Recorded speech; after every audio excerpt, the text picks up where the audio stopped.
Welcome to the installation review of the Clockwork tank for the KTM 500 EXC 2012 model. The package arrived safe and sound, well wrapped. The kit looks very complete, very nice, high quality machining. The components are well laid out and are easy to understand what they do by looking at them.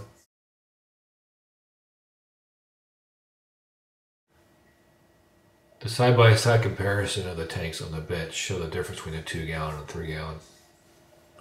Take note that all of the fuel pump and assembly comes out through this section of the stock tank.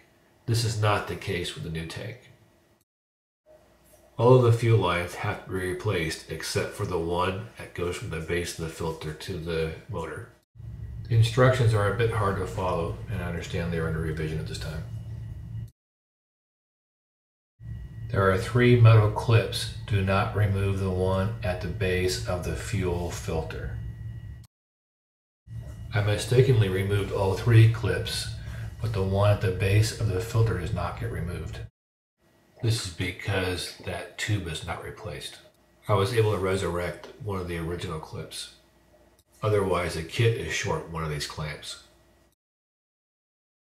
The stock lines are hard to remove, so I opened up the base of the lines to make them come off a little bit easier. Each new line requires the use of this clamp. One of the lines had to be trimmed to make it fit at the right length with the other ones.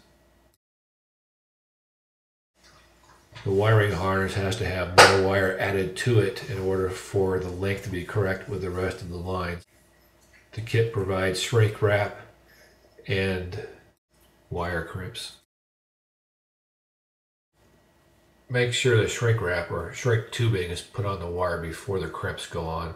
It is best to pre-stretch the shrink tubing so it'll go over the crimps once they're on. I used a pair of needle nose pliers to stretch these out.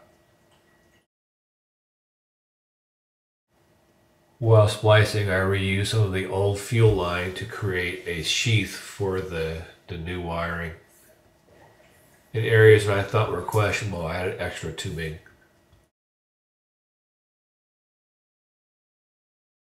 With the new tank, you have to have the fuel pump separated from the assembly where the electronics plug into it to get it into the tank. Remember to mark which tube goes on which port.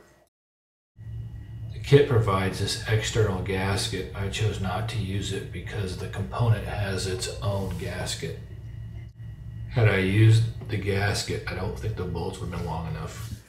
Getting everything put together and plugged in is a chore in the tight confines of the tank, but everything went together fine and bolted together just fine. A fuel line extension is offered in the kit as well and will have to be used. The difference in the tanks is pretty obvious, before and after shots.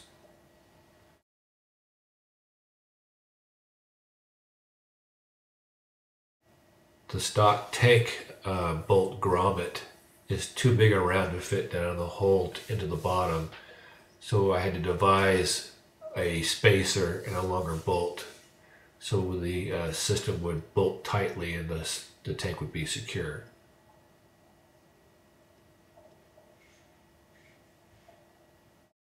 Coarse thread screws are provided for the bodywork, but the problem is the seat post screw is the stock one and has fine threads.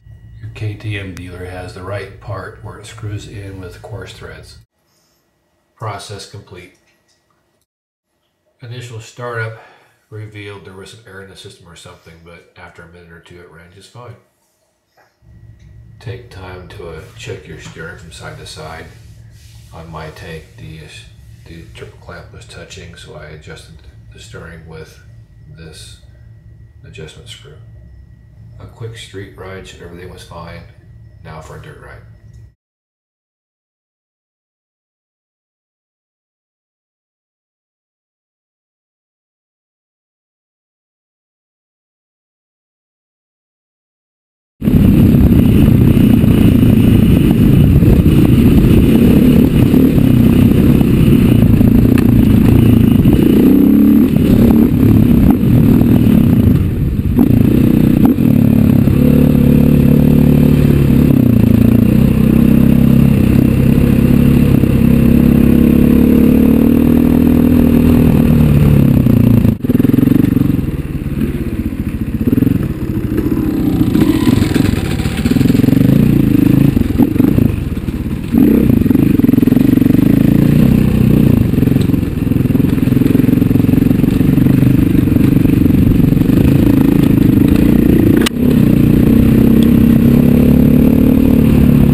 The extra weight of the fuel required some suspension adjustment, pumping up the spring both front and back, and both compression and rebound dampening.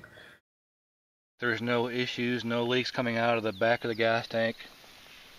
Weight was an issue to get started, but it was planned. The bike was heavier at first, but that was to be expected. No complaints, everything works fine, great gas tank, no regrets.